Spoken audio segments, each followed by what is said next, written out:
இப்போ இருக்கிற ஒரு சில பேர்ல வந்து ஸ்விக்கி ஓட்டுறவங்கள ரொம்ப கேவலமா பார்க்குறாங்க. அது ஏன்னு எனக்கு தெரியல.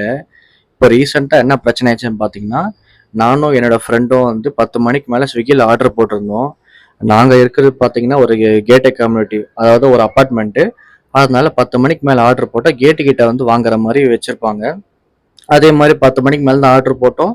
அதனால கேட்டு கிட்ட வாங்குறதுக்கோசரம் போயிட்டுருந்தோம். அந்த ஸ்விக்கி அண்ணன் என்ன பண்ணாரு, தெரியாம உள்ள வந்துட்டாரு. இந்த செக்யூரிட்டி அண்ணாங்கலாம் வந்து ஏதோ ஒரு ஒர்க் பார்த்துட்டு இருந்தாங்க போல. அதனால கவனிக்கல. அந்த ஸ்விக்கி அண்ணா வந்து தெரியாம உள்ள வந்துட்டாரு.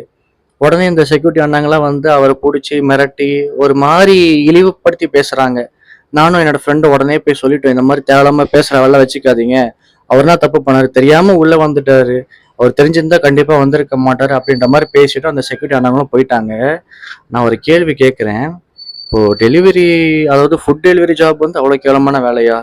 இப்போ இருக்கிற ஒரு சில பேரோட சேலரியோட அவங்க தான் அதிகமா சம்பாதிக்கிறாங்க.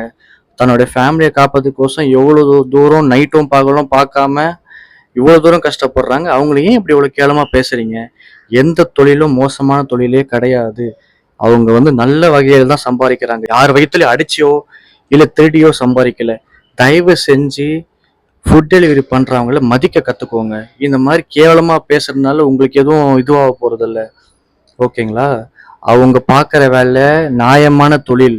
அதுக்கு அவங்களுக்கு சம்பளமும் கிடைக்குது. ஓகேங்களா? அவங்க ஒண்ணும் பிச்சை எடுக்கல, இல்ல திருடல, இல்ல யார் வயித்துலயும் அடிக்கல. தயவு செஞ்சு இந்த மாரி பேசாதீங்க. ரெஸ்பெக்ட் பண்ணுங்க.